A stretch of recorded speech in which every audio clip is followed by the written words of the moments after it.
আসসালামু আলাইকুম। ওয়ালাইকুম ওয়ালাইকুম আসসালাম আসসালাম। ভাইয়া। জি, আলহামদুলিল্লাহ ভালো আছি। আপনারা সবাই ভালো আছেন? জি আলহামদুলিল্লাহ ভাইয়া। আলহামদুলিল্লাহ ভাই। আচ্ছা। পূর্বের সবগুলো ক্লাস কি আপনারা সবাই কমপ্লিট করছেন? জি ভাইয়া, জি ভাই। মোটামুটি আহ, ভালো। বিশেষ করে আজকে এক আমাদের নম্বর ক্লাস প্রথম ও ক্লাস। দ্বিতীয় নম্বর ক্লাস, ঠিক আছে?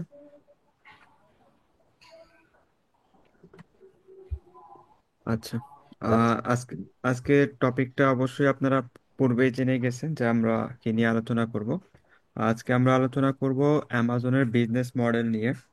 আর স্পেশালি প্রাইভেট লেবেল করব নাকি হোলসেল। আর তৃতীয়টি হচ্ছে আপনার এফবিএ নাকি এফবিএম। ঠিক আছে, কারণ আমাদেরকে একটু ভুল শেখানো হয়েছে শুরু থেকেই। আমাকে প্রায় 100 জন থেকে প্রায় 90 জনই বলে যে ভাই আমি এফবিএ করব, এফবিএ। আচ্ছা, এই সম্পর্কে একটু ক্লিয়ার ধারণা দিব যে প্রাইভেট লেভেল আগে না হোলসেল না এফবিএ না এফবিএম।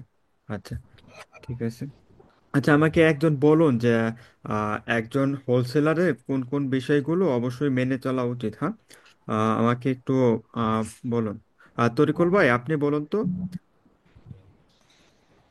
ভাইয়া একজন হোলসেলার অবশ্যই আমরা যেসব ব্র্যান্ডের থেকে হচ্ছে নিব, প্রোডাক্টটা নিব, তো বা প্রোডাক্টটা নিব, তাদের তাদের থেকে আমাদের অথেন্টিকেশন সার্টিফিকেটটা বা তাদের থেকে রিলিজ সার্টিফিকেট যেটাকে আমরা বলি, মানে এই ভাষায়, তো ওইটা নিতে হবে।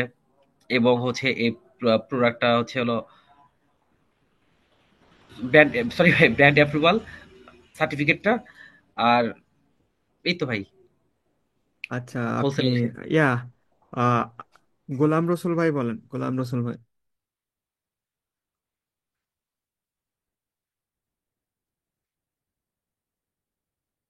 ভাই কি জি আছেন ভাই। নাকি? আচ্ছা। হ্যাঁ, জি আপনি জি। বলেন যে একজন জি, হোলসেলারের কিছু নিয়ম মেনে চলা লাগে। হ্যাঁ, আপনি উল্লেখযোগ্য 3-4টা নিয়ম বলেন, নয়তো আমাদের বিজনেস সাসপেন্ড হয়ে যাবে, যে মানে আমাদের বিজনেস ক্লোজ হয়ে যাবে। আমার কপি প্রোডাক্টটা সেল না করা আমাদের জন্য, তারপরে আনঅথরাইজ ডিস্ট্রিবিউটর থেকে পারচেজ না করা, ব্র্যান্ড পারমিশন ছাড়া সেল না করা, তারপরে আর শুরুতেই অ্যামাজনের এই রিটেল প্রোডাক্ট গুলা সেল না করা, কারণ এটা এই অ্যামাজনে অ্যাকসেপ্ট করে না রিটেল সেলারের ইনভয়েসটা। তারপরে নিজের ওন অ্যাকাউন্ট, ব্যাংক অ্যাকাউন্টটা ইউজ করা, অন্যজনেরটা ইউজ না করা। আচ্ছা, ঠিক আছে, সুন্দর বলছেন। আমরা এই বিষয়গুলো সবাই অবশ্যই মেনে চলবো এবং মাথায় রাখবো। হ্যাঁ হ্যাঁ, মিস্টেক করবেন না।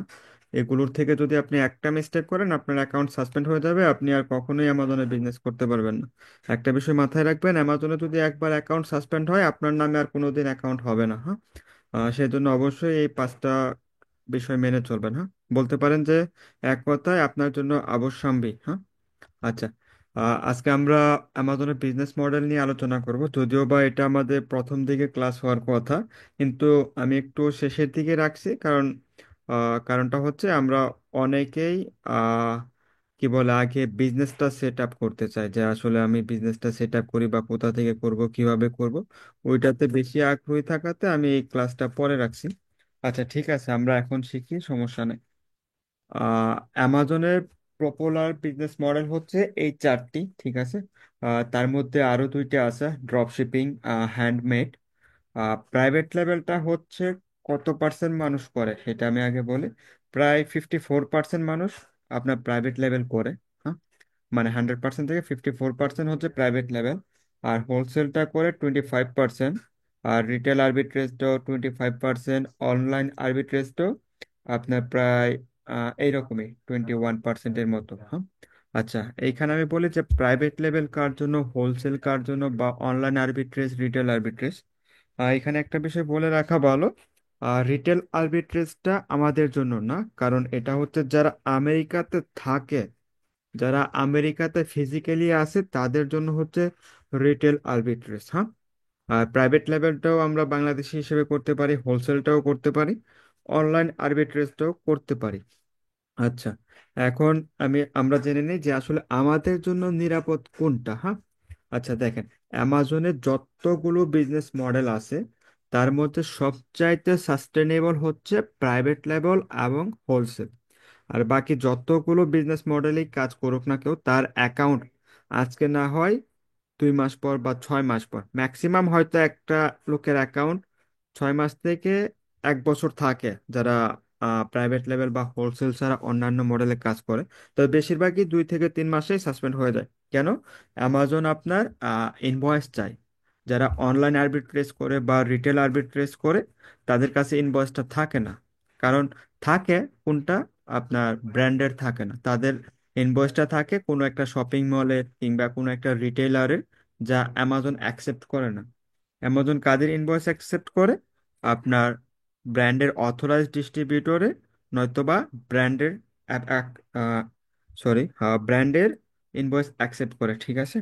আর প্রাইভেট লেভেলটা কি বা কাদের জন্য? আচ্ছা, প্রাইভেট লেভেলটা হচ্ছে আপনার যারা নিজস্ব ব্র্যান্ড, মানে আপনার নিজের একটা প্রোডাক্ট হয়তো বা আপনি ম্যানুফ্যাকচার করলেন, কিংবা চায়না থেকে আপনি ওইটা নিজের ব্র্যান্ড ক্রিয়েট করে হয়তো লোগো লাগালেন বা একটা নিজের সব ব্র্যান্ডের নাম দিলেন। ওই প্রোডাক্টটা চায়না থেকে কিনে এনে অ্যামাজনে যদি আপনি সেল করেন, ওই মডেলটা হচ্ছে আপনার প্রাইভেট লেভেল। আর হোলসেলটা হচ্ছে যারা আমেরিকান যে নামি দামি প্রোডাক্টগুলো আছে বিভিন্ন ব্র্যান্ডের, শুধু আমেরিকান না, আপনি কানাডা থেকেও নিতে পারেন বা ইউকে থেকে নিতে পারেন, এমনকি বাংলাদেশ থেকেও নিতে পারেন, কিংবা মেক্সিকো বা বিশ্বের যে কোনো কান্ট্রি থেকে ওই ব্র্যান্ডটা ইনভয়েস অ্যামাজন অ্যাকসেপ্ট করে। ওই রকম ব্র্যান্ডের প্রোডাক্ট নিয়ে আপনি ইউএসএ মার্কেটে সেল করতে পারেন। মোট কথা হচ্ছে প্রতিষ্ঠিত কোনো ব্র্যান্ডের প্রোডাক্ট সেল করাই হচ্ছে হোলসেল। এখন প্রতিষ্ঠিত ব্র্যান্ড কোনগুলো? আপনার ধরেন হ্যাগারটি বা ডাব, তারপর সিরাভি, তারপর আছে আপনার কোলগেট। এইরকম ব্র্যান্ডগুলো হচ্ছে প্রতিষ্ঠিত ব্র্যান্ড। আর তাদের প্রোডাক্টগুলো তাদের থেকে আপনার হোলসেলে কিনে, মানে পাইকারিতে কিনে অ্যামাজনে সেল করাই হচ্ছে হোলসেল বিজনেস মডেলটা। হ্যাঁ। আর অনলাইন আরবিট্রেজটা কি? অনলাইন আরবিট্রেজটা হচ্ছে আপনার বিভিন্ন ব্র্যান্ডের কিছু কিছু ওয়েবসাইট থাকে, তারা ওইখানে আহ, পাইকারি মানে হোলসেলে সেল করে না, কিন্তু খুচরা ভাবে সেল করে জেনারেল কাস্টমার হিসেবে। ঠিক আছে, বিজনেস টু বিজনেস না, জেনারেল কাস্টমার হিসেবে। ওই 1 পিস 10 পিস 20 পিস এইরকম। ঠিক আছে, ওই ক্ষেত্রে ইনভয়েসটা দেয় কিসে? আপনার কিসের ইনভয়েসটা দেয়? ওইখানে আপনার বিজনেস ইনভয়েসটা দেয় না, তারা ভ্যাট সহ ইনভয়েসটা দেয়। ঠিক আছে, ওইখানে আপনার বিজনেস ইনফরমেশন থাকবে না, আপনার পার্সোনাল ইনফরমেশন থাকবে, যেটা অনলাইন আর্বিট্রেজ আর কি। অনলাইন আর্বিট্রেজটা আমি দেখাইতেছি আপনাকে, একটু যদি দেখাই তাহলে বুঝবেন। আচ্ছা, আমি স্ক্রিনে যাই।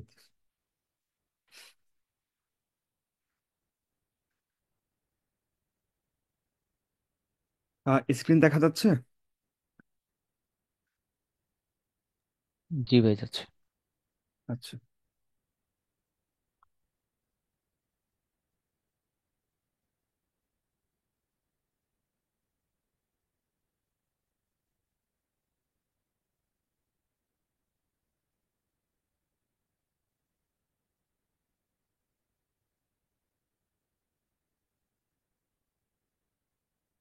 স্ক্রিন দেখতে পাচ্ছেন আপনারা? জি ভাই।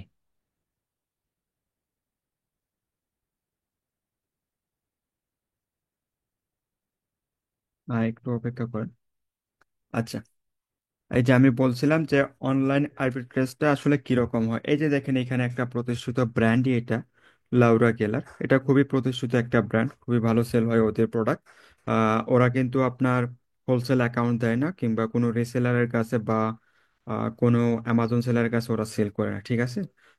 বেশ কিছু সেলার কি করে, আপনার যাদের অ্যাকাউন্ট ধরেন হোলসেল করতেছে কিংবা প্রাইভেট লেভেল করতেছে, ঠিক আছে, অ্যাকাউন্টটা একটু পুরনো হয়েছে, আর তারা কি করে বিভিন্ন ব্র্যান্ডের ওয়েবসাইটে যায়, যেমন এখানে দেখেন আপনার 40 থেকে 60% ডিসকাউন্টে আছে।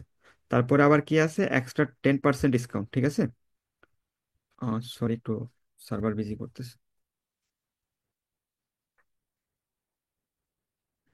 আচ্ছা, এই যে দেখেন আমি ওয়েবসাইটে লগ ইন করছি, তারপর আমার আরো 15% এক্সট্রা অফার শো করতেছে। এই যে দেখেন অনলাইন আর্বিট্রেজ গুলো কিরকম হয়, এখানে 40 থেকে 60% ডিসকাউন্টে ওরা সেল করতেছে, তার উপর আরো 10% এক্সট্রা ডিসকাউন্ট, তার মানে কি দাঁড়ালো 50 থেকে 70% ডিসকাউন্ট। আর তাদের যে প্রোডাক্টগুলো আপনি যদি যা অ্যামাজনে দেখেন, ঠিক আছে, খুবই প্রফিটেবল। হ্যাঁ, যদি আপনি এই প্রোডাক্টগুলো দেখেন খুবই প্রফিটেবল। এখন আপনি জিজ্ঞেস করতে পারেন যে ভাই আমি কি এখান থেকে নিয়ে সেল করতে পারবো? ভাই আপনি এখান থেকে নিয়ে সেল করতে পারবেন, কিন্তু আপনার অ্যাকাউন্টের জন্য, সরি, আপনার প্রোডাক্টের জন্য যদি অ্যামাজন অথেন্টিকেশন চায়, ঠিক আছে, বা প্রোডাক্টের যদি ইনভয়েস চাই, আপনি ইনভয়েস সাবমিট করতে পারবেন না, কারণ এই ব্র্যান্ড আপনাকে ইনভয়েস দিবে না হোলসেল করার জন্য। কারণ সে আপনার আহ, সাধারণ কাস্টমারকেই প্রোডাক্টগুলো দেয়, কোনো হোলসেল করার জন্য কিংবা অ্যামাজনে সেল করার জন্য সে প্রোডাক্টগুলো দেবে না। ঠিক আছে। এখন আপনি যদি বিভিন্ন ওয়েবসাইট থেকে অনলাইনের মাধ্যমে পারচেস করে সেল করেন, ওইটা হবে আপনার অনলাইন আর্বিট্রেজ। মোট কথা হচ্ছে আপনার অনলাইনে কেনা কোনো পণ্য, ঠিক আছে, অনলাইনে কেনা কোনো প্রোডাক্ট আপনি যদি আপনার অ্যামাজনে সেল করেন বিভিন্ন ওয়েবসাইট থেকে, বিভিন্ন ব্র্যান্ডের বা আপনার কি বলে বিভিন্ন রিটেলারে, ঠিক আছে, ওই প্রোডাক্টগুলো আপনি যদি অনলাইনের মাধ্যমে কিনে সেল করেন, ওইটা আপনার অনলাইন আর্বিট্রেজ হয়। ঠিক আছে।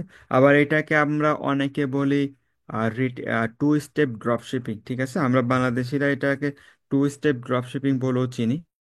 যে যেভাবে বলে ভাই ওইটাও একটা বলা প্রশ্ন যায়। করি। হ্যাঁ হ্যাঁ, বলেন।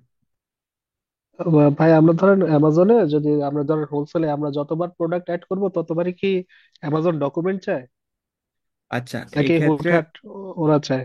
আচ্ছা আচ্ছা, এই ক্ষেত্রে বলি কি, আপনি ধরেন নতুন একটা ব্র্যান্ডের প্রোডাক্ট আপনি সেল করতে চাচ্ছেন, ওই ক্ষেত্রে আপনার অ্যাকাউন্টটা যদি পুরনো হয়, অ্যামাজন বেশিরভাগ টাইমই আপনার ইনভয়েস শুরুতে যাবে না।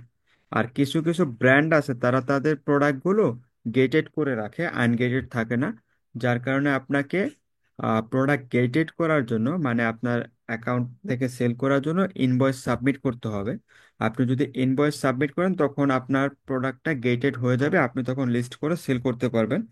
আর একটা প্রোডাক্টের ক্ষেত্রে শুধুমাত্র আপনাকে একবারই আনগেটেড করতে হবে, ফলে লাইফ টাইম আপনি সেল করতে পারবেন। সেই জন্য আপনাকে বারবার ইনভয়েস দেওয়ার বা ডকুমেন্ট দেওয়ার প্রয়োজন হবে না। তবে হ্যাঁ, অ্যামাজন যদি কখনো আপনার প্রোডাক্টের অথেন্টিসিটি যাচাই করতে চায় বা আপনার প্রোডাক্টের ইনভয়েস চায়, তখন আপনাকে অবশ্যই দিতে হবে।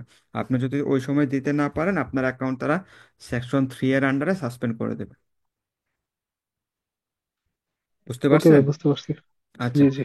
আমরা কখনোই এইরকম ওয়েবসাইট থেকে কিংবা অনলাইন আর্বিট্রেজ করার ট্রাই করব না। কেউ যদি আপনাকে বলে যে ভাই আমার কাছে একটা ব্র্যান্ডেড প্রোডাক্ট আছে 70% ডিসকাউন্টে, আপনি নিয়ে সেল করেন, আপনার 30% বা 40% প্রফিট হবে, ওই ফাঁদে পা দিবেন না। ঠিক আছে, আপনার অ্যাকাউন্ট হাওয়া হয়ে যাবে। কখনো এটা করা যাবে না। অনলাইন আর্বিট্রেজে আমরা যাব না, কারণ এটা খুবই রিস্কি মডেল। এটা আমাদের জন্য না। যাদের অ্যাকাউন্ট পুরাতন হয়ে যায়, ঠিক আছে, তাদের ভিন্ন কথা, ওইগুলো আমরা শিখবো পরবর্তীতে। হ্যাঁ, তবে অবশ্যই আপনারা 1 বছরের মধ্যে ট্রাই করবেন না, কখনোই না।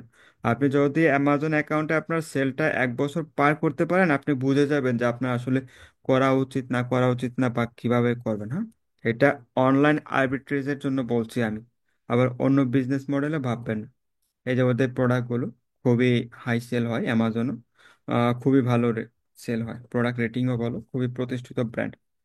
আচ্ছা, তবে হ্যাঁ, এই ব্র্যান্ড থেকে আপনি চাইলে আপনার ওয়েবসাইটে নিয়ে সেল করতে পারবেন। হ্যাঁ, আপনার ওয়েবসাইটে গ্লোবাল সেলের জন্য আপনাকে অ্যাপ্রুভাল দেবে, ওই ক্ষেত্রেই শুনে, কিন্তু অ্যামাজনে দেবে না। এটা মাথায় রাখেন। আচ্ছা, এবার আসি রিটেল আরবিট্রেজটা। হ্যাঁ, রিটেল আরবিট্রেজটা কিরকম হয়?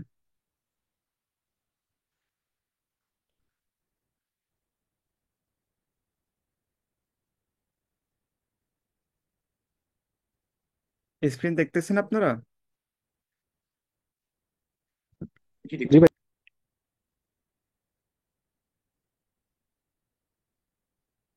হ্যালো, ভাই স্ক্রিন দেখা যাচ্ছে? দেখা গেলে বলুন আমাকে একটু কেউ। জি ভাই, দেখা যায়।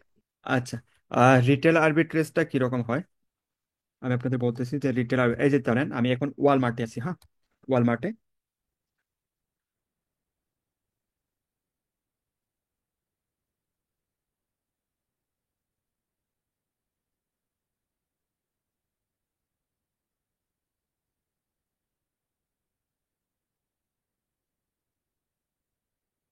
এই যে দেখেন, ওয়ালমার্টে বিভিন্ন প্রোডাক্ট আছে, ঠিক আছে। এই প্রোডাক্টগুলো ওয়ালমার্ট একটা রিটেলার, অ্যামাজন একটা রিটেলার, টার্গেট একটা রিটেলার, ইবে একটা রিটেলার, ঠিক আছে। আপনার যারা, কিংবা ধরেন কি বলে, আরো অনেক শপিং মল আছে, ঠিক আছে, বড় বড়, ইউএসএ তে বড় বড় অন্যান্য shopping mall, super market, hyper market, সমস্ত কিছুই আছে, ঠিক আছে।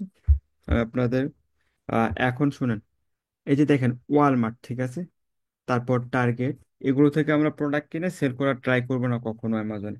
আপনাকে বিভিন্ন সময় বিভিন্ন জন আপনাকে অফার করবে যে ভাই আমার কাছে প্রোডাক্ট আছে, এই প্রোডাক্টটা আপনি এখান থেকে নিয়ে ওইখানে সেল করেন। খবরদার ভাই, ভুলেও যাবেন না, তাদের ফাঁদে পা দিবেন, কারণ আপনার অ্যাকাউন্টে ওরা সাময়িক প্রফিট এনে দেবে, কিন্তু সাস্টেনেবল হবে না, আপনার অ্যাকাউন্ট সাসপেন্ড হয়ে যাবে।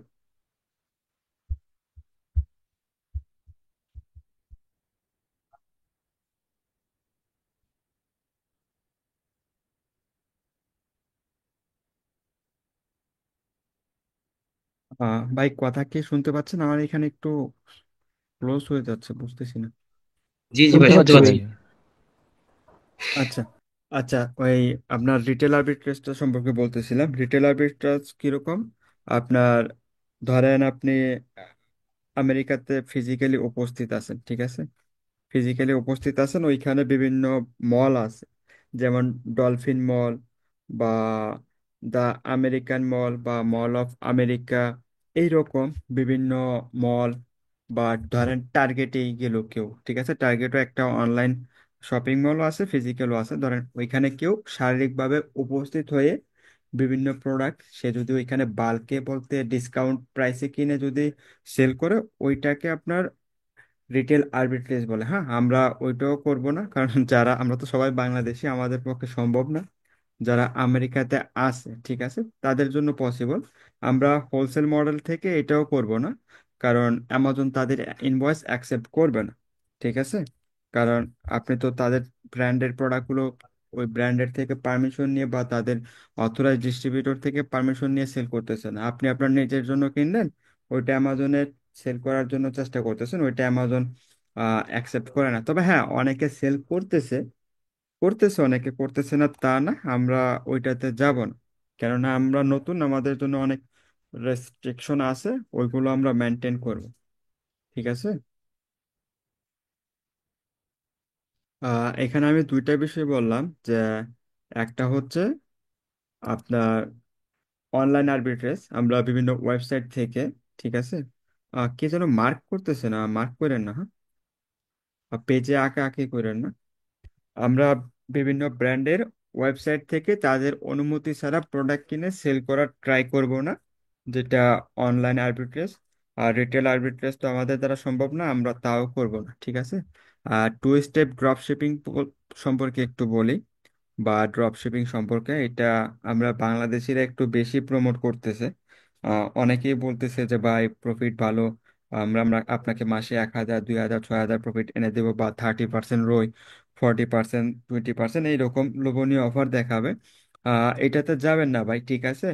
আমি নাম বলবো না, একটা ভাই হ্যাঁ খুবই ভালো সেল করতেছে, আপনার মাসে প্রায় দুইটা অ্যাকাউন্টে আপনার কি বলে $6,000 করে প্রফিট করছে প্রথম 2-3 মাস। আপনার লাস্টের দিক দিয়ে কি হয়েছে, $24,000 সহ ওনার অ্যাকাউন্টটা অ্যামাজন সাসপেন্ড করে দিয়েছে। কেন? প্রোডাক্টের অথেন্টিসিটি চাইছে ও প্রোডাক্টের ডকুমেন্ট চাইছে, ঠিক আছে। উনি তো ওইটা দিতে পারে নাই, যার কারণে ওনার অ্যাকাউন্টটা এখনো সাসপেন্ড আছে, ওই অ্যাকাউন্টটা অ্যাক্টিভ করতে পারতেছেন। একটা বিষয় মাথায় রাখবেন, আপনার প্রোডাক্টের জন্য যদি অথেন্টিসিটি ইস্যু হয়, আপনার অ্যাকাউন্ট কখনো অ্যাক্টিভ হবে না। সেই জন্য আপনি online arbitrage, retail arbitrage, drop shipping, two step drop shipping, এগুলো থেকে দূরে থাকবেন যদি আপনার অ্যামাজন সেলার সেন্ট্রাল অ্যাকাউন্ট নিরাপদ রাখতে চান, ঠিক আছে। আর সেল করতে পারবেন এইগুলো, তবে নতুনদের জন্য না। আপনারা যেহেতু সবাই নতুন, সেজন্য আমি আপনাদের সাবধান করার জন্য কথাগুলো বলতেছি। তবে হ্যাঁ, সেল করতে পারবেন। কখন? সেটা আপনি নিজেই বুঝে যাবেন যখন অ্যামাজনে 6 মাস 1 বছর বিজনেস করবেন তখন।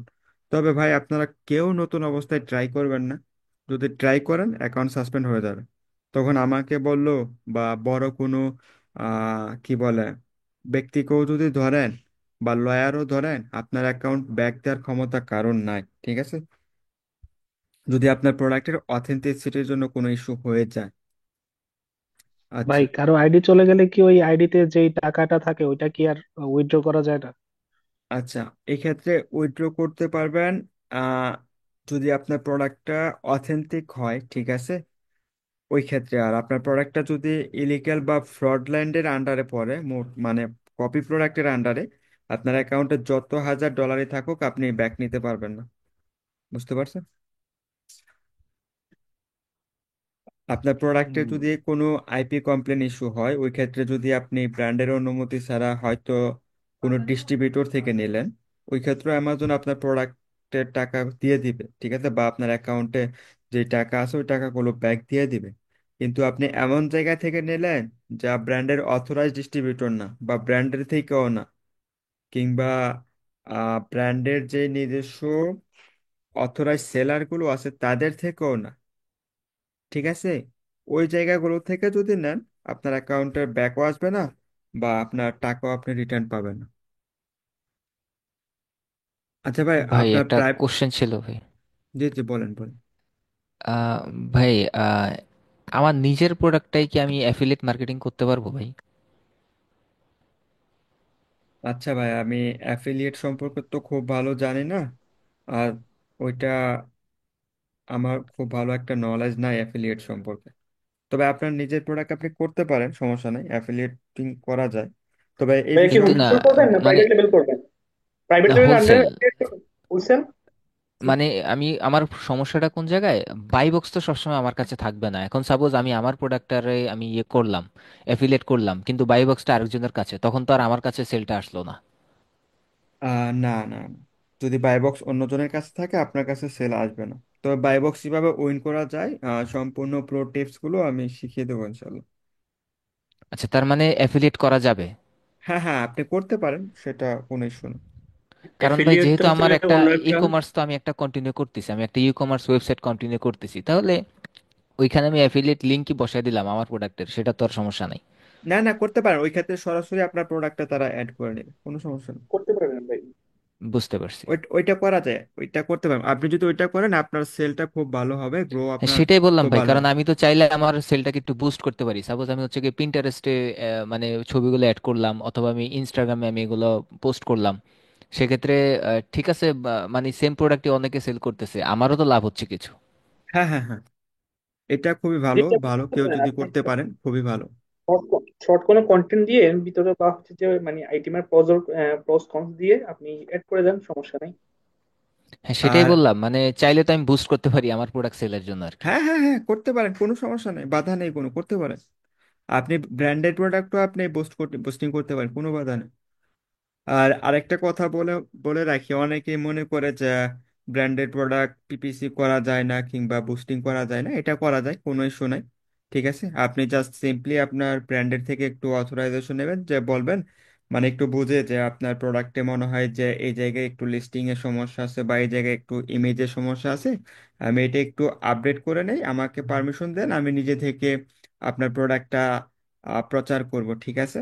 ওই ক্ষেত্রে যদি আপনি আলাদা একটা লিস্টিং করে ওই ব্র্যান্ডের প্রোডাক্টই আপনি যদি পোস্টিং করেন, প্রমোট করেন, ওই ক্ষেত্রে দেখা গেছে ওই প্রোডাক্টে শুধু আপনিই থাকবেন, সেল করবেন, অন্য কেউ থাকবেন। ওই ক্ষেত্রে আপনি প্রাইভেট লেভেলের চেয়েও হোলসেলে ভালো করতে পারবেন, এটা করা যায়, অনেক ব্র্যান্ড আছে এরকম অপশন দিয়ে থাকে আপনাকে। ঠিক আছে, এগুলো আমরা ডিটেলসে শিখবো, হ্যাঁ। আর আপনি যে লিস্টিং এ আছেন ওই প্রোডাক্টগুলো আপনি পোস্ট করতে পারবেন, কোনো সমস্যা নেই, ওইগুলো আসবে সামনে। আচ্ছা, এখন কারো কি ভাই প্রাইভেট, একটা জি জি, প্রশ্ন আর কি। জি জি, বলেন। আমি একটা প্রাইভেট লেভেল সম্পর্কে প্রশ্ন আর কি, যেমন আমি চায়না থেকে একটা প্রোডাক্ট নিলাম, সেই প্রোডাক্ট অলরেডি মানে অনেকে বিক্রি করতেছে, কিন্তু প্রোডাক্টের যে একটা ভেরিয়েশন কিংবা টুইক্স সেট আর কি, তো সেটের মধ্যে পার্থক্য থাকতে পারে। তো এটা মানে মেবি মনে করেন যে এটা জুয়েলারি প্রোডাক্ট আর কি, তো এটা অনেকে মাঝে মাঝে সেল করতেছে, কিন্তু আমি ডিফারেন্ট কোয়ালিটির চেঞ্জ করে মানে সেল করতে চাচ্ছি আর কি। তো সেক্ষেত্রে কি জুয়েলারি প্রোডাক্টের জন্য আমার কি কোনো লাইসেন্সের দরকার আছে, কোনো মানে ব্র্যান্ডের কোনো কিছুর দরকার আছে? আমি প্রোডাক্টটাকে আমার নিজের ব্র্যান্ডের হিসাবে আমি সেল করতে চাচ্ছি আর কি, স্টিকার লাগাই আচ্ছা কিংবা লোগো লাগাই আর কি। আচ্ছা তো আচ্ছা, এখন আমি আপনাকে এক্ষেত্রে একটু, আমার কি কি স্টেপ ফলো করতে হবে আর কি? আচ্ছা আমি আপনাকে একটু বলে নেই, আমরা কিন্তু প্রাইভেট লেভেল বিজনেস শিখতেছি না, আমরা মূলত শিখতেছি হোলসেল, ঠিক আছে। আর আমার কোর্সটা হোলসেল সম্পর্কে, প্রাইভেট লেভেল বা অনলাইন আর্বিট্রেজ, রিটেল আর্বিট্রেজের না, বা ড্রপ শিপিং না। তারপর আমি আপনাকে একটু প্রাইভেট লেভেলে বলতেছি, আপনি প্রাইভেট লেভেলে যে কোনো প্রোডাক্টই আপনি সেল করতে পারেন, কোনো ইস্যু নাই। আপনার যে প্রথমে এলএলসি লাগবে তাও বাধ্যবাধকতা না, কিংবা আপনার যে ব্র্যান্ডিং করা লাগবে তাও না, ঠিক আছে। তবে হ্যাঁ, আপনার ব্র্যান্ডটাকে যদি বা আপনার প্রোডাক্টটা যদি আপনি ভালো একটা লেভেলে নিয়ে যেতে চান, বা মনে করেন যে আপনার প্রোডাক্টটা ভালো সেল হোক, ওই ক্ষেত্রে ব্র্যান্ডিং মাস্ট বি করা লাগে। ব্র্যান্ডিংটা কিরকম? আপনাকে যে ব্র্যান্ড রেজিস্টার করতে হবে তা না, আপনি অবশ্যই একটা ব্র্যান্ডের লোগো বসিয়ে নেবেন, আপনার একটা নাম দিয়ে দিবেন, ঠিক আছে। ওইটাও ব্র্যান্ডিং হয়ে যায়। আর ওই ক্ষেত্রে মাইক্রো প্রাইভেট, সরি, এমপিএল করে নেবেন, ঠিক আছে। মাইক্রো প্রাইভেট লেভেলে চলে যাবেন আপনি সরাসরি। আপনার মানে ওই প্রোডাক্টটা আপনি সরাসরি ব্র্যান্ড রেজিস্টার না করে শুধু অ্যামাজনে রেজিস্টার করলেন, ঠিক আছে। আপনার ব্র্যান্ডটা শুধু অ্যামাজনে, আপনি ট্রেডমার্ক নিলেন না শুধু। অ্যামাজনের জন্য কি টাকা দিতে হবে নাকি এটা অটোমেটিক হয়ে যাবে? না না, ওইখানে আপনার আপনার জাস্ট ওই আপনার একটা কোড নাম্বার আপনি কিনে আপনি ওইখানে আপনার জাস্ট ইউপিসি তাই না? রেজিস্টার করলে। হ্যাঁ হ্যাঁ হ্যাঁ। আচ্ছা ভাই, আমরা প্রাইভেট লেভেলে না যাই, কারণ প্রাইভেট লেভেলে আমার নলেজ নাই বললেই চলে, আমি এটা ভালো জানি না। তবে যতটুকু বেসিক ওইটা আমি আপনাকে বললাম, মানে বেসিকটা বললাম আমি আপনাকে। আর আপনি যদি এক্সট্রা নলেজ লাগে প্রাইভেট লেভেলের সম্পর্কে, তাহলে যারা প্রাইভেট লেভেল করে আপনাকে তাদের শরণাপন্ন হতে হবে, ঠিক আছে ভাই। আচ্ছা, আপনার হোলসেল সম্পর্কে কি কারো কিছু জানার আছে আর একটু বলবেন কি? জি ভাই। এখানে আচ্ছা, হোলসেলে একটা বলি ভাইয়া, জি জি বলেন। যেটা হলো যে আমি যদি সার্টিফিকেটের দরকার আছে জি জি। কোনো জুয়েলারি প্রোডাক্ট আর কি, যেমন সাপোজ ধরেন আচ্ছা ব্রেসলেট কিংবা আচ্ছা আচ্ছা, আপনি জুয়েলারি মনে হয় প্রোডাক্টই হোক, সেটা যদি আ- আপনাকে একটু বলে, হোলসেল মনে হয় আপনি এখনো বুঝতে পারেন নাই, এটা না বোঝানোটা আমার ব্যর্থতা। হোলসেলটা কি? হোলসেলটা হচ্ছে প্রতিষ্ঠিত কোনো ব্র্যান্ড, অলরেডি হুম, ওই ব্র্যান্ডটা তৈরি হয়ে গেছে, ভালো সেল হইতেছে, ঠিক আছে।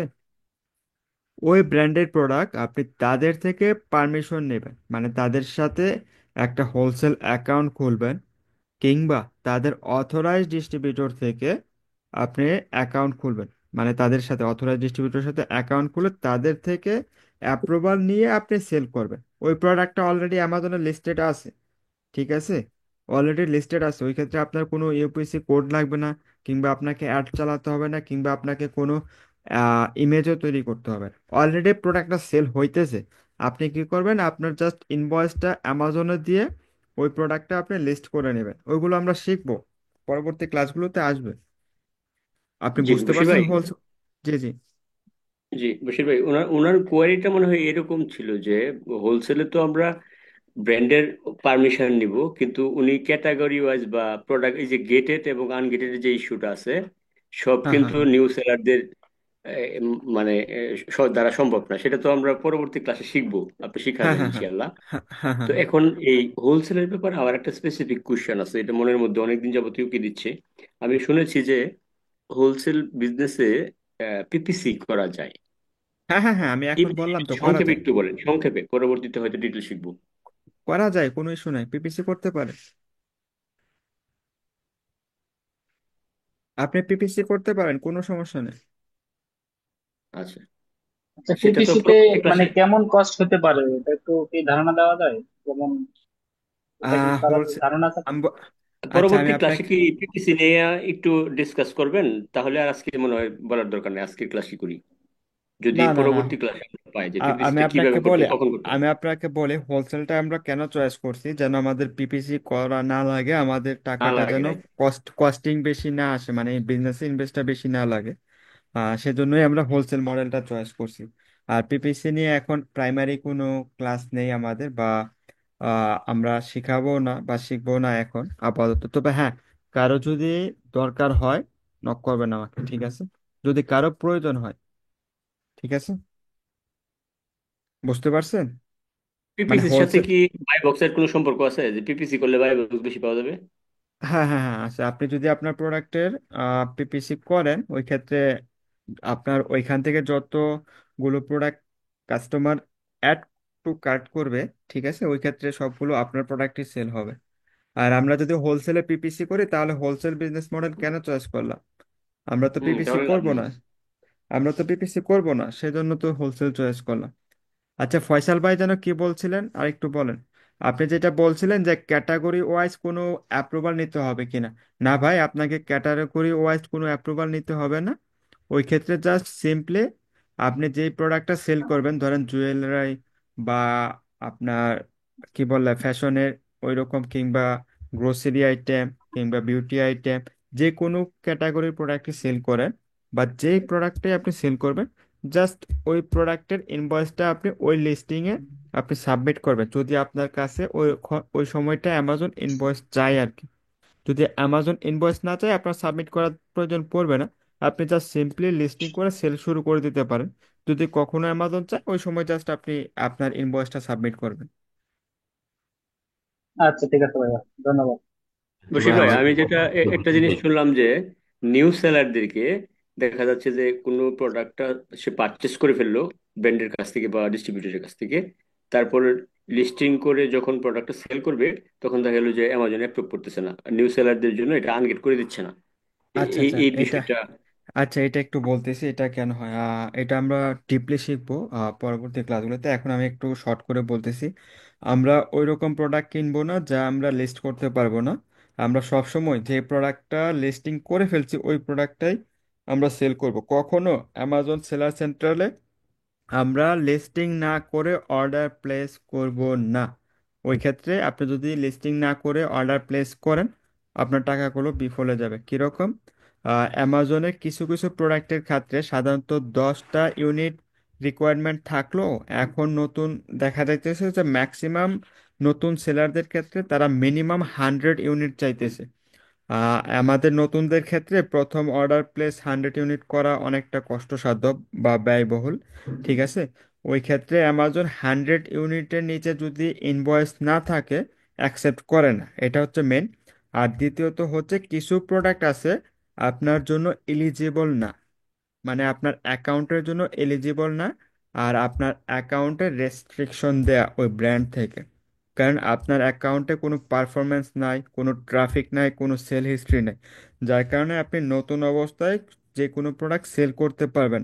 আপনার অ্যাকাউন্টে যখন সেলটা আস্তে আস্তে বৃদ্ধি পাবে, আপনার অ্যাকাউন্টে ট্রাফিক আসবে, ঠিক আছে, পারফরমেন্স বাড়বে, অ্যাকাউন্টে রেটিং আসতে থাকবে, তখন থেকে অটোমেটিকভাবে আপনার অ্যাকাউন্টটা গ্রো হতে থাকবে। বড় বড় ব্র্যান্ডের প্রোডাক্ট ইনভয়েস ছাড়াই আপনার প্রোডাক্টগুলো গেটেড হয়ে যাবে। ওই ক্ষেত্রে ইনভয়েস যে বাধ্যতামূলক তা না। ওইটা দেখতে পাবেন কখন?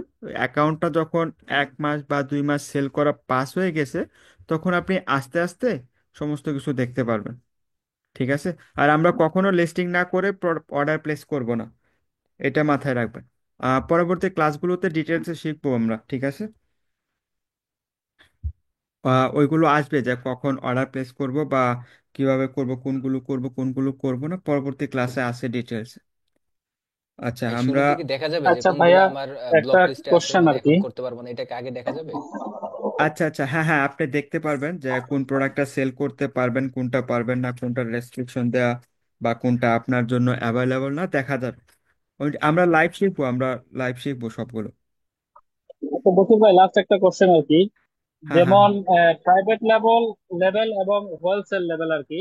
তো হুম হুম। সবগুলোর মেথড তো প্রায় সেম সেমই নাকি নাকি এটা কোনো ডিফারেন্ট আছে? না না না, এক লিস্টিং হলো কিভাবে? লিস্টিং বলেন কিংবা সাপ্লাই লিস্টিং আচ্ছা, কিংবা না না এই না না, ব্যাপারে আর সব কি। ভিন্ন ভিন্ন, দুইটাই ভিন্ন। দুইটাই আলাদা। প্রাইভেট লেভেলে আপনার নিজস্ব সমস্ত কিছু, আপনার প্রোডাক্টের যে কি বলে সরি, আপনার প্রোডাক্টের যে ডিটেলসগুলো আপনাকে নিজেকে ইনপুট করতে হবে। আর হোলসেলে আপনার প্রোডাক্টগুলো অলরেডি লিস্টেড আছে, আপনাকে কিছু করতে হবে না। জাস্ট আপনি আশিনটা আহ, দিবেন অ্যাড টু লিস্টে, আশিনটা দিয়ে সাবমিট করলে জাস্ট ইনভয়েস চাইতে পারে। আর ম্যাক্সিমামই চায় না পুরাতন অ্যাকাউন্টে, মানে আপনার অ্যাকাউন্টটা যখন পুরনো হবে ম্যাক্সিমামই আপনার ইনভয়েস যাবে না। আপনি জাস্ট আশিনটা ক্লিক করে অ্যাড টু লিস্টে দিয়ে দিবেন, বা সিম্পলি শেষ। আর যদি আপনার প্রাইভেট লেভেলে সমস্ত ইনফরমেশন প্রোডাক্টটা দিতে হবে, ইমেজ দিতে হবে, অনেক কিছু। হোলসেলে এই ঝামেলাগুলো নাই, হ্যাঁ। আচ্ছা, লিস্টিং এর ব্যাপারটা এটা শুধু ডিফারেন্ট, আর অন্য কোনো ডিফারেন্ট আছে? আহ, ভাইয়ার মনে হয় প্রাইভেট লেভেলে বেশি সম্পর্ক, মানে কি না, বলে আমি উৎসাহ। আসলে দোনোটা নিয়ে আমার আগ্রহ আর কি। আচ্ছা আচ্ছা সে কারণে আচ্ছা আচ্ছা। আসলে আমি দোনোটা অ্যাকচুয়ালি নিয়ে আগ্রহ, আমি আমি জানতে চাচ্ছি। ভাই আমি একটু প্রাইভেট বলবো। লেভেল তো টোটালি জি। ডিফারেন্ট জিনিস। হ্যাঁ হ্যাঁ, প্রাইভেট লেভেলটা আপনাকে সমস্ত কিছু নিজের করতে হবে নতুন করে। আর হোলসেলে আপনি জাস্ট ওই আশিনটাতে, মানে আপনি যে প্রোডাক্টটা সেল করবেন ওইটা না, ওটা বুঝতে খালি পারছি সাব। আমি। আসিন হ্যাঁ হ্যাঁ, আসিনটার ব্যাপারে বুঝতে পারছি, কিন্তু আমি বলতে চাচ্ছি জাস্ট লিস্টিং এর ব্যাপারে তো ডিফারেন্ট, নাকি অন্য কোনো ব্যাপারে ডিফারেন্ট আছে? সমস্ত কিছুই ডিফারেন্ট, এক না, কোনো কিছুই এক না। আচ্ছা আচ্ছা, বুঝতে পারছি। আপনার প্রাইভেট লেভেলে আপনার অ্যাড চালাতে হবে বাধ্যতামূলক নতুন অবস্থায়, ঠিক আছে? হুম। আপনার প্রোডাক্টগুলো কমপক্ষে 8-10 জনকে দিয়ে ফ্রিতে বিক্রি করতে হবে। তারা আপনাকে রেটিং দিবে, 8-10টা যদি ফ্রিতে কাউকে না দেন আপনাকে রেটিং দিবেন, ওই ক্ষেত্রে আপনার প্রোডাক্টে গ্রো করতে পারবেন না। আচ্ছা, আপনি আমাকে ফোন দিয়েন, হ্যাঁ? ক্লাস আচ্ছা লম্বা ঠিক হয়ে আছে যাচ্ছে, bro, আপনি ঠিক ফোন আছে, দেন। ঠিক আছে। আচ্ছা, এই গেল অ্যামাজনের পপুলার বিজনেস মডেল। আচ্ছা, আহ, উম,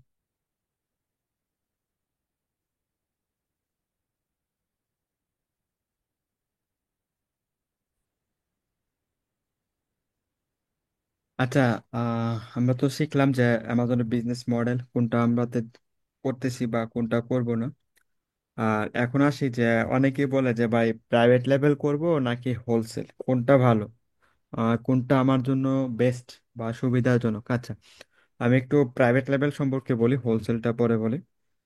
প্রাইভেট লেভেলের সবচাইতে যেই সুবিধাটা আমার কাছে মনে হয়, আপনি আপনার নিজের একটা ব্র্যান্ড ভ্যালু তৈরি করতে পারবেন। ওই ক্ষেত্রে আপনি আপনার প্রোডাক্ট সেল করবেন, ওই ক্ষেত্রে আপনার কোনো প্রতিদ্বন্দ্বী থাকবে না সেল করার ক্ষেত্রে, ঠিক আছে? তবে হ্যাঁ, আপনার সিমিলার সিমিলার যে ব্র্যান্ডগুলো আছে তারা অবশ্যই আপনার প্রতিযোগী, সেটা মাথায় রাখতে হবে। কিন্তু আপনার যে লিস্টে আছে ওই লিস্টিংয়ে আপনি শুধু একাই থাকবেন, অন্য কেউ থাকবে না, ঠিক আছে?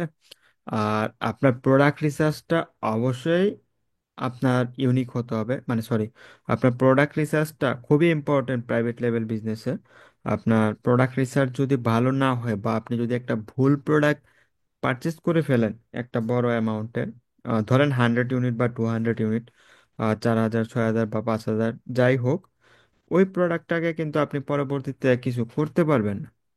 মানে অ্যামাজনে যদি ভালো না হয় আর কি প্রোডাক্ট রিসার্চটা, বা প্রোডাক্টটা যদি ভালো রিচ না হয়, সেল না আসে, আপনার প্রাইভেট লেভেল বিজনেসটাই পুরো লস, ঠিক আছে? আপনি ওই ক্ষেত্রে দেখা গেছে প্রোডাক্ট রিটার্ন করবেন ওই সুযোগটাও থাকে না, কারণ চাইনা প্রোডাক্ট তো, আপনাকে প্রোডাক্টটা সোর্স করতে হবে চাইনা থেকে, আপনার রিটার্ন অপশনটা আপনি পাবেন না, ঠিক আছে? তবে হ্যাঁ, কিছু কিছু রিটার্ন নেয়, ওইটা আপনি যদি নেগোশিয়েট করে নেন ওইটা ভিন্ন কথা। তবে ম্যাক্সিমামই হয় না রিটার্ন, ঠিক আছে? ম্যাক্সিমাম হয় না। আর আপনাকে অবশ্যই নিউ লিস্টিং করতে হবে, যার জন্য আপনাকে ইউপিসি কোড পারচেস করতে হবে। আর আপনার প্রফিটটা এই ক্ষেত্রে একটু ভালোই থাকে প্রাইভেট লেভেলে, যদি আপনি ওই রকম প্রোডাক্ট রিসার্চ করতে পারেন, ঠিক আছে? যদি আপনার প্রোডাক্টটা কি বলে উইনিং একটা প্রোডাক্ট হয়, আপনি আপনার ইচ্ছে মতো প্রাইসটা দিতে পারবেন প্রাইভেট লেভেলে। আহ এই ক্ষেত্রে প্রফিটটা একটু ভালো জেনারেট করা যায়। আর প্রাইভেট লেভেলটা হোলসেলের থেকে রিস্ক কিরকম, কারণ আপনার প্রোডাক্টটা সেল হবে কিনা বা কাস্টমার কিনবে কিনা, এই একটা দুশ্চিন্তা আপনার মধ্যে থাকবে যতদিন না পর্যন্ত আপনার প্রোডাক্টটা র্যাঙ্কিং এ আসে, ঠিক আছে? আপনার প্রোডাক্ট যদি first page second page third পেজে না থাকে, আপনি ভালো সেল পাবেন না, কারণ আপনার প্রোডাক্টটা ইনিশিয়ালি খুব নিচে থাকবে। আর তার জন্য আপনাকে অবশ্যই পিপিসি ক্যাম্পেইন করতে হবে, তার জন্য নিজের অবশ্যই দক্ষতা থাকা লাগে, অনেক টাকার ব্যাপার স্যাপার। আর পিপিসি তো চালাতে হবে, মাস্ট বি, পিপিসি ছাড়া প্রাইভেট লেভেলে ভালো করার কোনো ওয়ে নাই। আর আপনি পিপিসি ছাড়া আপনার প্রোডাক্টটা র্যাঙ্কিং করাতেই পারবেন, কোনো উপায় নেই পিপিসি ছাড়া। আর আপনার ইনভেস্টটা অবশ্যই বেশি লাগবে। অনেকে বলে যে বড় বড় সেলার যারা আছে বাংলাদেশে বা অনেক মেন্টরই বলে থাকে যে 3,000 বা 4,000 ডলারে পসিবল। হ্যাঁ, ওইটা খুবই সীমিত শুরু করাটা, কিন্তু আপনি যদি ভালো করতে চান 2-4টা সেলারদের সাথে কথা বলবেন সাকসেসফুলি, তারা আপনাকে বলে দিবে। আমার পরিচিত যেই কয়জনই আছে তাদের কাউকেই দেখি নাই যে 4-5 হাজার ডলার দিয়ে কিছু করতে পারছে। হ্যাঁ, সবারই আপনার প্রায় 10K প্লাস। হ্যাঁ, শুরুতে তারা $7,000 ইনভেস্ট করছে জাস্ট প্রোডাক্টে। আর পিপিসির কস্ট আর হচ্ছে আপনার প্রোডাক্টের ইমেজের কস্ট, ওইটা আলাদা, ওইগুলোর খরচ নাই বললাম। তবে টোটাল ওনার যে মতামতটা ছিল 8 থেকে 12 হাজার যদি হয় ওই ক্ষেত্রে একজন ভালো করে শুরু করতে পারবে প্রাইভেট লেভেল, যদি ওইরকম বাজেট যদি থাকে কারো। আচ্ছা, প্রাইভেট লেভেলে কি কি পেলাম আমরা? নিজের প্রোডাক্ট সেল করতে পারবো, সোর্সিংটা চায়না থেকে হবে, নতুন লিস্ট করতে হবে, আর প্রফিটটাও ভালো কিন্তু রিস্কি। কারণ আপনার প্রোডাক্টটা আপনি সেল করতে পারবেন কিনা, বা প্রোডাক্টটা আপনার রিচ হবে কিনা, গ্রো করবে কিনা, এই দুশ্চিন্তাটা থেকে যায়। আপনি যদি প্রোডাক্ট কিনে ফেলেন, আপনি অন্য একটা প্রোডাক্ট নিয়ে কেনার সামর্থ্যটা আপনার হবে না, কারণ আপনি তো অলরেডি ইনভেস্ট করে ফেলছেন অনেকগুলো টাকা। আপনি দ্বিতীয় একটা প্রোডাক্ট নিয়ে সেল করার, আবার নতুন করে করার আপনার ওই সামর্থ্যটা থাকবে না, ম্যাক্সিমাম লোকেরই থাকে না। আমরা বাংলাদেশিদের তো এত ইনভেস্ট নাই, যাদের ইনভেস্ট আছে তাদের ভিন্ন কথা। আর পিপিসিতে আপনাকে খুব দক্ষ হতে হবে, ইনভেস্টমেন্টটা অবশ্যই হায়ার লাগবে, 8,000 থেকে 12,000 ডলার, তার নিচে খুব একটা ভালো করা যায় না।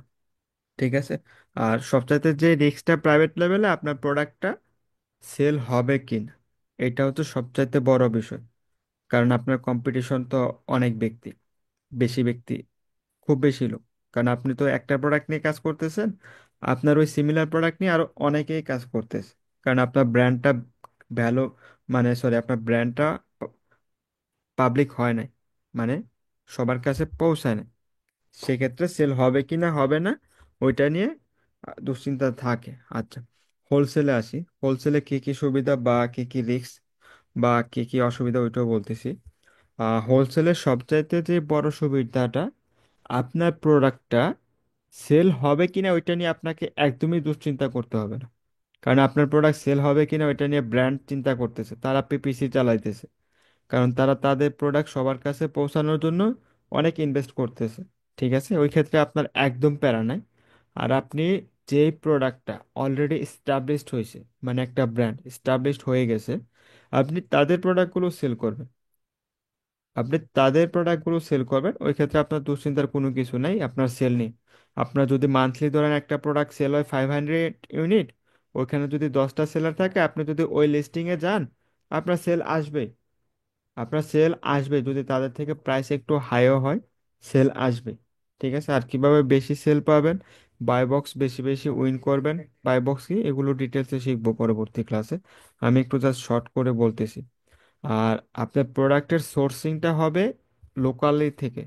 ম্যাক্সিমাম লোকাল প্রোডাক্ট হয় আমেরিকান, যারা হোলসেল করে আর কি, ম্যাক্সিমাম প্রায় 95% প্রোডাক্টই লোকাল থেকে নেয়। আমেরিকাতে যে প্রতিষ্ঠিত ব্র্যান্ডগুলো আছে, তাদের প্রোডাক্টগুলো আপনার কিনেই অ্যামাজনে পাঠাইলেই আপনার হয়ে যায় আর কি। আপনার ওই ক্ষেত্রে ওই চায়না থেকে কেনার টেনশনটা থাকে না। তবে হ্যাঁ, আপনার চায়নাতেও নামি দামি ব্র্যান্ড আছে, তাদের প্রোডাক্টগুলো আপনি হোলসেল করতে পারেন, শুনে শুনে কানাডা থেকেও নিতে পারেন, ইউকে থেকেও নিতে পারেন, বা অন্যান্য কান্ট্রি থেকেও নিতে পারেন। কোনো সমস্যা নেই, নিয়ে আপনি হোলসেল করতে পারবেন। অলরেডি বাইরের কান্ট্রির প্রোডাক্টগুলো আপনার সেল হইতেছে হোলসেলে ভালো। আচ্ছা, এই ক্ষেত্রে আপনার নতুন কোনো আশির নেওয়ার প্রয়োজন পড়বে না। ঠিক আছে। আপনার যে পুরাতন, সরি, যে লিস্টিংগুলো অলরেডি আছে অ্যামাজনে, এক্সিস্টিং লিস্টিংয়ে আপনি অ্যাড হয়ে যাবে। আপনি এক্সিস্টিং লিস্টিংয়ে অ্যাড হয়ে যাবেন, ওই ক্ষেত্রে আপনার কোনো আহ, আশিন কেনার প্রয়োজন পড়বে না, মানে ইউপিসি কোড কেনার কোনো প্রয়োজন পড়বে না। আর প্রাইভেট লেভেলের চেয়ে হোলসেলের প্রফিটটা একটু লো, তবে সব প্রোডাক্টে না, কিছু কিছু প্রোডাক্টের ক্ষেত্রে। ঠিক আছে। তবে হোলসেলে অ্যাভারেজ প্রফিটটা 15 থেকে 20% হয়। ঠিক আছে। আর হোলসেলে একদমই রিস্ক নাই, একদমই রিস্ক নাই, আপনি নিশ্চিন্তে বিজনেস করতে পারেন। কখন? যদি আপনি ব্র্যান্ডের থেকে প্রোডাক্ট নেন, কিংবা ব্র্যান্ডের অথরাইজড ডিস্ট্রিবিউটর থেকে প্রোডাক্ট, ওই ক্ষেত্রে আপনার আচ্ছা ভাই, রিস্ক একবারেই নেই। হ্যাঁ হ্যাঁ, বলেন। আচ্ছা ভাই, একটা প্রশ্ন। ধরেন আমি যে প্রোডাক্টটা উঠাইলাম আমার ইয়াতে, অ্যাকাউন্টে, আমার ওই প্রোডাক্টটা সেল হচ্ছে না, তখন এই ক্ষেত্রে কি করা যায়? আচ্ছা, আপনার ওই প্রোডাক্টটা যদি সেল না হয়, আহ, আচ্ছা আমি একটু শর্ট করে বলি। আমরা ওই রকম প্রোডাক্ট পারচেস করব না কখনো যে প্রোডাক্টটা সেল না হয়, ওইটা আমি শিখাবো কোন প্রোডাক্ট আমরা পারচেস করব, কোনটা করব না। আর আপনার প্রশ্নটার উত্তর বলতেছি, যদি সেল না হয়, ধরেন আপনি ভুল করে একটা প্রোডাক্ট কিনে ফেলছেন। ঠিক আছে। কিনে ফেলার পরও আপনার ইউএসএ মার্কেট প্লেসে, মানে আমেরিকা থেকে যদি আপনি কিনেন, বা যেখান থেকে কেনেন ব্র্যান্ডের থেকে, আহ, আপনি আগে জেনে নেবেন যে আপনার প্রোডাক্টটা কতদিনের মধ্যে রিটার্ন করতে পারবেন। তাদের রিটার্ন পলিসিটা জেনে নেবেন, ম্যাক্সিমাম 7 থেকে 14 দিন হয়। আপনার প্রোডাক্ট যদি ভুল করে কিনে ফেলেন, সেল হইতেছে না, আপনি রিটার্ন করতে পারবেন 7 থেকে 14 দিন। কিন্তু আপনি যদি অ্যাপ দিয়ে করেন, আপনার ওই প্রোডাক্টটা লাইভ হতে হতে আপনার রিটার্ন পলিসির সময়টা পার হয়ে যাবে। ওই ক্ষেত্রে কি করা লাগে, যদি সেল না হয় আপনার প্রাইসটা অবশ্যই কম দিয়ে দিতে হবে। বুঝতে পারছেন? অবশ্যই কম দিয়ে দিতে হবে, আপনাকে দ্রুত সেল করে ফেলতে হবে যদি নর্মাল প্রাইসে সেল না আসে। তারপরেও যদি একবারে সেল না আসে, আপনাকে ডিসপোজ করতে হবে, নয়তো পিপিসি চালাতে হবে, তাছাড়া আর কোনো ওয়ে নেই। আর আমরা ওই রকম প্রোডাক্ট কিনবো না যা সেল হয় না, আমরা ওই রকম প্রোডাক্টই চয়েস করব যেগুলো সেল হইতেছে, আমরা প্রফিট আর্ন করতে পারবো, কারণ আমরা এখানে আসছি মানি ইনকাম করতে, ঠিক আছে, মানির জন্য। ওই রকম প্রোডাক্ট চয়েস করবো না যাতে আমাদের সেল আসবে না বা প্রফিট আসবে না। বুঝতে পারছেন ভাই? আর কোন প্রোডাক্ট চয়েস করার লাগে, কোনগুলো সেল করবো, ইনশাল্লাহ পরবর্তী ক্লাসে আসে। দুশ্চিন্তা করার কিছু নাই ভাই। ওকে ভাই, ওকে। আচ্ছা। আর এখানে রিস্ক একদমই নাই, আপনি যদি ব্র্যান্ড থেকে নেন বা ব্র্যান্ডের অথরাইজ ডিস্ট্রিবিউটর থেকে নেন, কারণ তারা আপনাকে অ্যাকাউন্ট দেবে, তারা আপনাকে রিসেলার হিসেবে একটা সার্টিফিকেট দেবে, ঠিক আছে।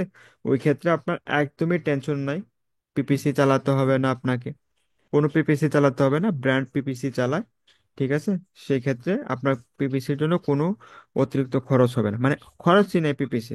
আর ইনভেস্টমেন্টটাও লো, আপনি $2,000 থেকে $3,000 দিয়ে খুব সহজেই আপনি হোলসেল বিজনেসটা রান করতে পারেন, ঠিক আছে।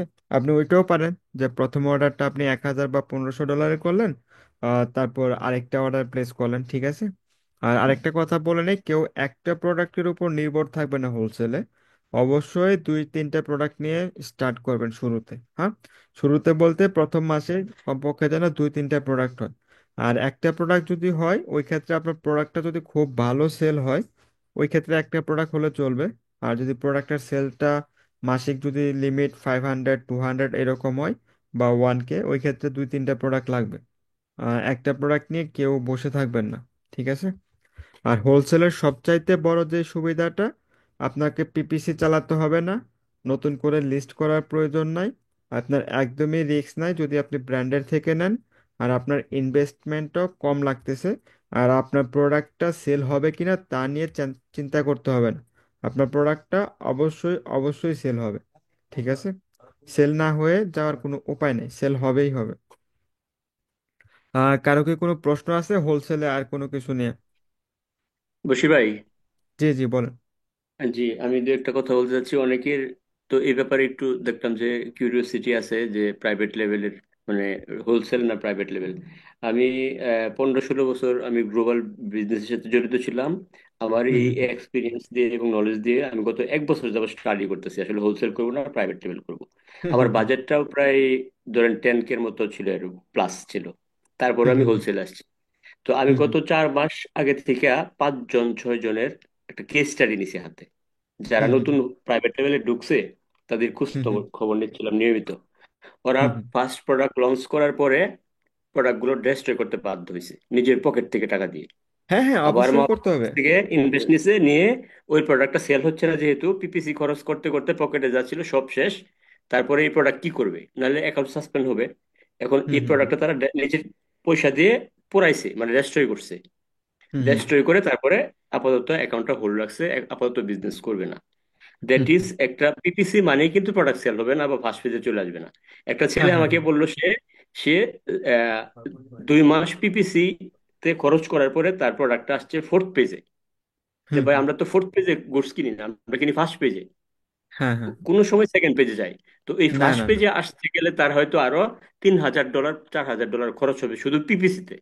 তাহলে জি ভাই জি আপনি জি। 10K দিয়ে কিভাবে প্রাইভেট লেভেল করবেন? এটা ভাই বড় লোকের কারবার সারবার, এখানে 20K 15K দরকার। আমি 1 বছর স্টাডি করে এবং 10K প্লাস বাজেট নিয়েও আমি হোলসেল আসছি। প্রাইভেট লেভেল আমার আপনার জন্য না। এটা হচ্ছে যারা অনেক বড় লোক, ইউএসএ তে থাকে, 30K ইউজ করতে খরচ করতে পারবে, একটা ব্র্যান্ডকে ডেভেলপ করবে। যেমন যেমন আমাদের দেশের মজু, প্রথম সেল হয় না, প্রথম পেপসি, সেভেন আপ, মেরিন্ডা। তারপরে সে জি টিভিতে জি অ্যাড ভাই, দিছে ঠিক লক্ষ আছে লক্ষ ঠিক টাকা খরচ আছে। করে, এখন তার ব্র্যান্ড সেল হয়। ঠিক সেম হ্যাঁ জিনিস হ্যাঁ আমরা অনেকে বুঝি না প্রাইভেট লেভেল বলে। ভাই 1 লাখ টাকা হলে শুরু করতে পারে, শুরু করতে পারবেন ভাই। আপনাকে বাসের টিকিট কেটে দিল পঞ্চগড় যাবেন, কিন্তু পঞ্চগড় গিয়ে যে হোটেলে থাকতে হবে সেই টাকা তো আপনার কাছে নাই। আপনাকে তো বাসে উঠাই দিয়ে দিল, তারপরে তো হ্যাঁ আর হ্যাঁ নাই। হ্যাঁ লোক তো আর হ্যাঁ আর হ্যাঁ। ওই মেন্টরকে আর খুঁজে পাবেন না। মানে বাংলাদেশে আপনার একটা পোস্ট দিয়েছিলেন এর মাঝখানে, পোস্টটা দেখে আমার ভালো লাগছিল, তখন আমি জানি না আপনি মেন্টর। যে এরকম সত্য কথা বলে না, এরা এত চিট করে মানুষের সাথে, হাজার হাজার মানুষকে ধোঁকা দিয়ে ওই প্রাইভেট লেভেল নিয়ে ওদের আচ্ছা পকেটে আচ্ছা যাচ্ছিল। ঠিক আছে। আচ্ছা ভাই, আমরা এগুলো বাদ দিই, অন্য কে কি করে না করে ওইটা দেখবো না। তবে 8 থেকে 12 হাজার ডলার দিয়ে শুরু করা যায়। আর ভালো করতে গেলে পরবর্তীতে আপনার কি বলে রিইনভেস্টের জন্য অবশ্যই একটা ব্যাকআপ মানি থাকতে হবে যদি আপনি ভালো করতে চান, ঠিক আছে। আর প্রাইভেট লেভেলে কেউ আগ্রহ থাকলে বলবেন, আমার পরিচিত লোক আছে ভালো সেল করতেছে, আমি আপনাদেরকে কন্ট্যাক্ট করে দেব। সমস্যা নেই। তবে হ্যাঁ, আপনার বাজেট যদি 10K প্লাস হয় তাহলে যোগাযোগ করবেন। সমস্যা নেই, হ্যাঁ, হেল্প করবে যথেষ্ট, সমস্যা নেই। হোলসেলে কি কারো কোনো কোয়েশ্চেন আছে আরো? হ্যাঁ ভাই। আচ্ছা আচ্ছা, এখন আরেকটা বিষয় একটু বলে নেই। আমাদের শুরুতে একটু বাংলাদেশে অনেকেই আমাদের বোকা বানায় কিভাবে, FBA। আমার কাছে ম্যাক্সিমাম কোয়েশ্চেনটা আছে যে ভাই আপনি কি FBA শিখান, আমি FBA শিখতে চাই। আচ্ছা, এই ক্ষেত্রে আপনাদের একটু বলে নেই আমি, FBAটা ভাই কখন আসে। FBAটা হচ্ছে আপনার ফুলফিলমেন্ট বাই অ্যামাজন, ঠিক আছে। আপনার এটা কখন, ভাই আপনার প্রোডাক্টটা যখন লিস্টিং করবেন তখন আপনি চয়েস করবেন যে আপনি FBA না FBM। আপনি প্রোডাক্টটা যখন লিস্টিং করবেন তখন আপনি চয়েস করবেন। আপনার প্রোডাক্ট লিস্টিং এর আগে আপনাকে বিজনেস মডেলটা জানা লাগবে। বিজনেস মডেলটা যে প্রাইভেট লেভেল না হোলসেল, ওই দুইটা জানতে হবে। আর আমাদের শুরু থেকে একটা শিখাইছে যে FBA, ভাই FBA বলতে আসলে ওইরকম কোনো কিছু না, কোনো বিজনেস মডেল না। FBA জাস্ট একটা ফুলফিলমেন্ট মেথড, অন্য কোনো কিছু না।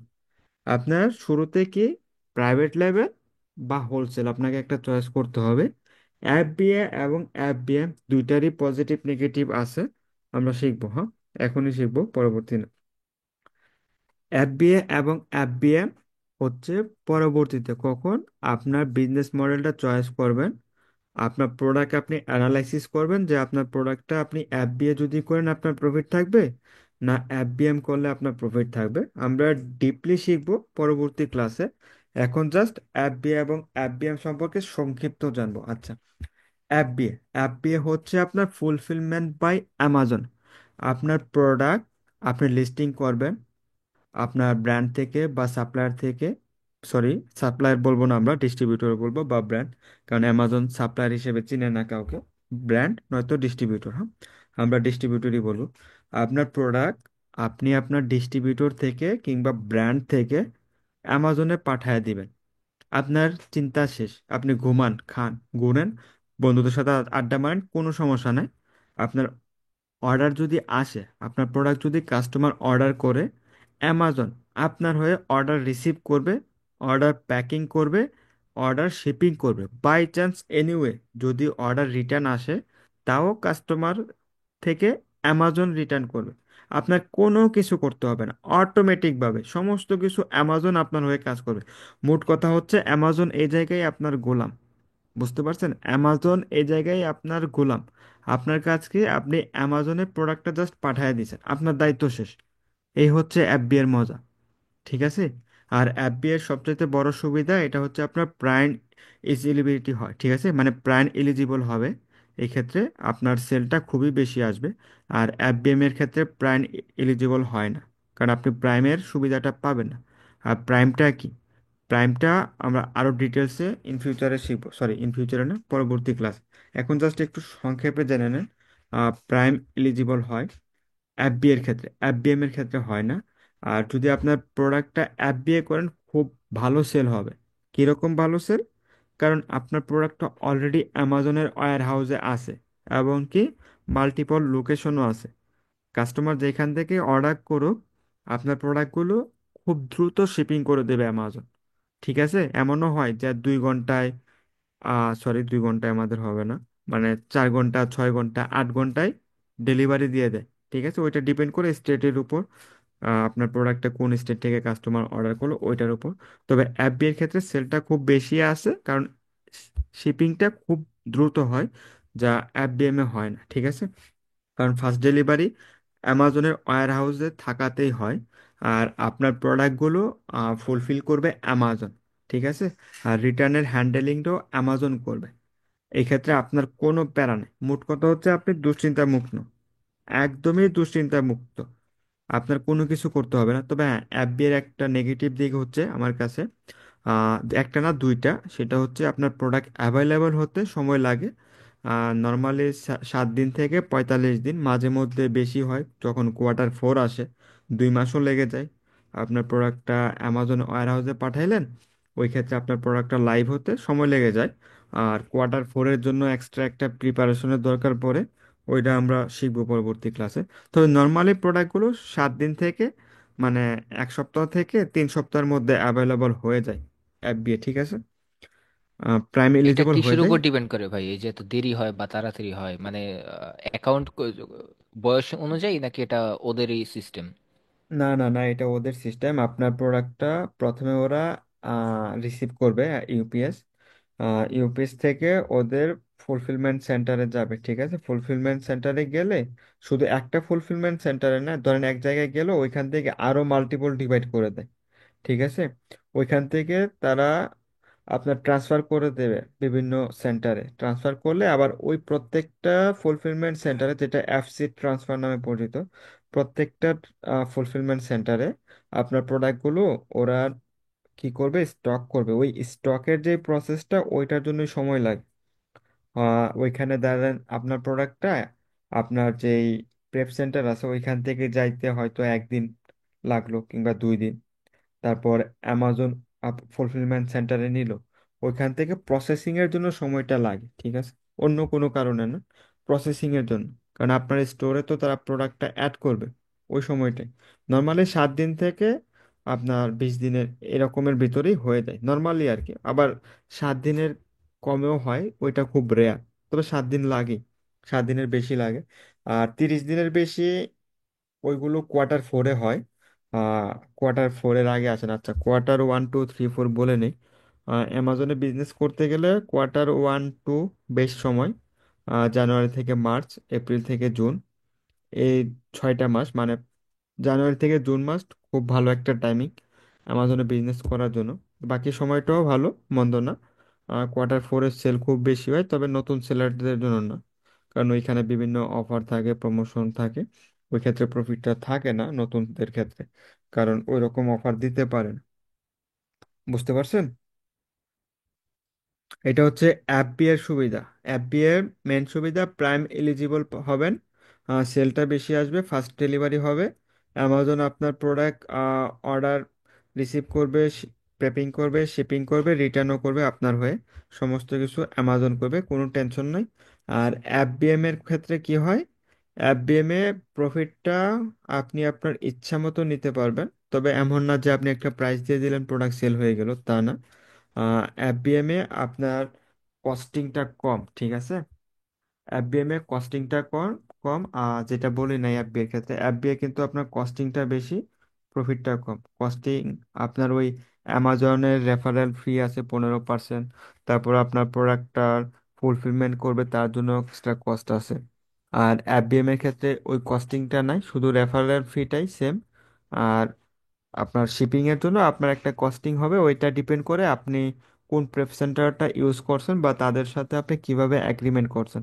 আপনি যদি ধরেন একটা পার প্রোডাক্ট $2 এগ্রিমেন্ট করে নেন, তারা আপনার হয়ে $2 প্যাকিং করে দেবে, ঠিক আছে। আর শিপিং এ ধরেন $1-2 লাগলো, ওই ক্ষেত্রে খুব বেশি একটা চার্জ লাগে না এফবিএম এ। তবে নতুন অবস্থায় এফবিএম করবেন না, আপনারা কেউ ট্রাই করবেন না, কারণ এফবিএমটা ততটা সেফ না নতুন অ্যাকাউন্টে। আমরা সবাই নতুন অবস্থায় অন্তত পক্ষে 6 মাস এফবিএ করব, ঠিক আছে। এফবিএম এ যাব আমরা, তবে পরবর্তীতে। আর এফবিএম এ না করে ওইরকম বিজনেসে ভালো করার ওয়েটা খুব কম। আপনি যদি শুধু এফবিএ নিয়ে থাকেন, আপনার প্রোডাক্ট যদি ভালো হয়, তাহলে কোনো সমস্যা নেই। যদি প্রফিটেবল প্রোডাক্ট হয়, আপনি অল টাইম এফবিএ করেন। আর যদি এফবিএম না করেন, আহ, ধরেন আপনার কাছে ব্র্যান্ড অ্যাপ্রুভাল আছে, এফবিএম যদি না করেন, প্রফিট থাকতেছে না, ওই ক্ষেত্রে অবশ্যই আপনাকে এফবিএম করতে হবে। আর এফবিএমটা হচ্ছে ফুলফিলমেন্ট বাই মার্চেন্ট, মানে আপনি নিজে প্রোডাক্ট অর্ডার রিসিভ করবেন, আপনার প্যাকিং করতে হবে, শিপিং করতে হবে। তবে হ্যাঁ, এই ক্ষেত্রে আপনাকে যে আমেরিকা গিয়ে অর্ডার রিসিভ বা প্যাকিং শিপিং করতে হবে তা না। আপনি একটা প্রেপ সেন্টারের সাথে একটা এগ্রিমেন্ট করবেন, তাদের সাথে অ্যাকাউন্ট খুলে নেবেন, তাদের এক টুলস আছে, ওই টুলসগুলো দিয়ে আপনি অ্যামাজনের সাথে তাদের অ্যাকাউন্টটা লিঙ্ক করে দিবেন। ওই ক্ষেত্রে যত অর্ডার আসবে আপনার প্রেপ সেন্টার অটোমেটিক ভাবে দেখতে পাবে যে আপনার কোন অর্ডারটা আসছে। ওই অর্ডারগুলো তারা প্রসেসিং করে দেবে, ওইগুলো শিখবো আমরা পরবর্তী ক্লাসে। আর এফবিএম এর সেলটা খুব বেশি হয় না, সেলটা খুবই লো হয়, কারণ ডেলিভারি টাইমটা বেশি লাগে, যার কারণে কাস্টমার এফবিএম এর যে প্রোডাক্টগুলো ওইগুলো ততটা অর্ডার করে না। হ্যাঁ। আর আচ্ছা ভাই, অপ একটা কোশ্চেন করি। জি জি বলেন। আচ্ছা, এই যে এখানে যে রেফারেল ফিটা, এই রেফারেল ফিটা আসলে মানে সবাই তো রেফারেল এর মধ্যে আসে না। এখন রেফারেল তো ফিটা কি তারা কি প্রত্যেকটা প্রোডাক্টের জন্য নিয়ে যাবে? হ্যাঁ হ্যাঁ, প্রত্যেকটা প্রোডাক্টের জন্য। হ্যাঁ, রেফারেল ফি আপনি এফবিএ করেন বা এফবিএম করেন অবশ্যই দিতে হবে। এখন তাদেরকে তো অ্যাড দিয়ে ফুলফিলমেন্টের জন্য তাদেরকে একটা ফি দেওয়া হচ্ছে, আবার রেফারেল ফি জন্য দেওয়া হচ্ছে। এখন আচ্ছা এটা আচ্ছা, তো আমি বলি রেফারেল ফিটা কেন। অ্যামাজন আপনার প্রোডাক্ট সেল করার জন্য তারা পিপিসি চালায়, এইটা সেটা অনেক কস্টিং আছে, তাদের ওয়্যার হাউসের কস্টিং আছে, ঠিক আছে। নতুন নতুন তারা প্ল্যান করতেছে, তাদের যে আহ লোকগুলো যে পুরো বিজনেসটা ম্যানেজমেন্ট করতেছে তাদেরও তো স্যালারি দেওয়া লাগে, তাই না? আপনার পুরো রেফারেল ফিটাই আপনার জন্য কস্টিং হয় ওদের, ঠিক আছে। আর তারা তো রেফারেল, দুইভাবে কস্টিং নিতেছে, একবার একভাবে অ্যাড দিয়ে আচ্ছা নিতেছে এই ক্ষেত্রে কস্টিং আবার। এই এই ক্ষেত্রে আপনি যদি এফবিএ সিলেক্ট করেন ওই ক্ষেত্রে তারা তো অবশ্যই নেবে দুইভাবে। আর আপনি যদি এফবিএম করেন ওই ক্ষেত্রে শুধু রেফারেল ফিটা নেবে। বুঝতে পারছেন?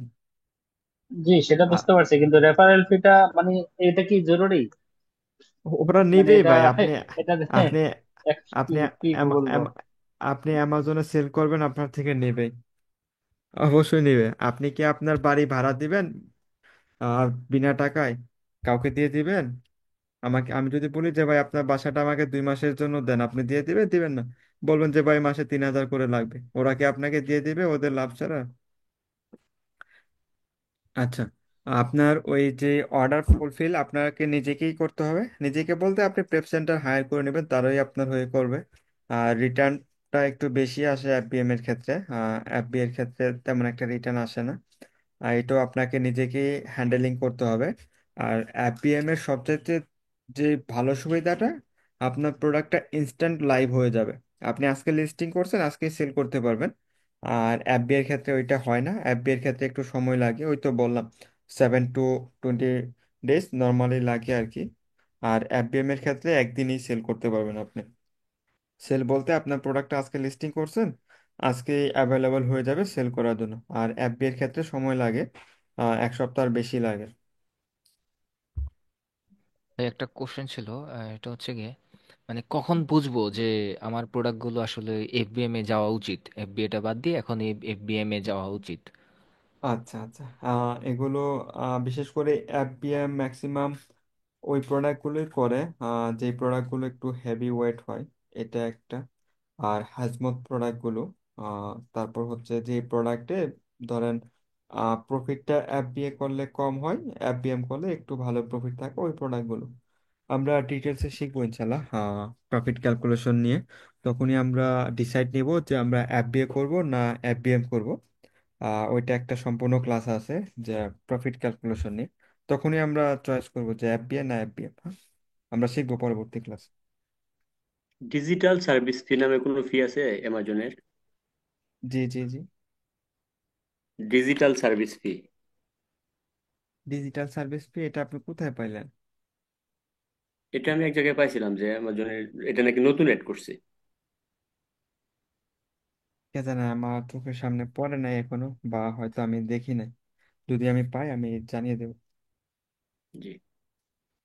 আচ্ছা, আজকে কি কারো কোনো কোয়েশ্চেন আছে যে আপনার জন্য কোন বিজনেস মডেল, বা আপনি প্রাইভেট লেভেল করবেন না হোলসেল, এফবিএ না এফবিএম, কারো কোনো প্রশ্ন থাকলে করতে পারেন।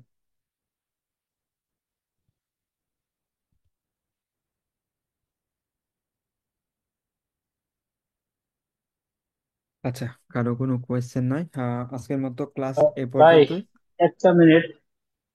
জি জি, আপনি যেহেতু বলছেন কোশ্চেন করার জন্য, প্রাইভেট লেভেল নিয়ে কোশ্চেন করব।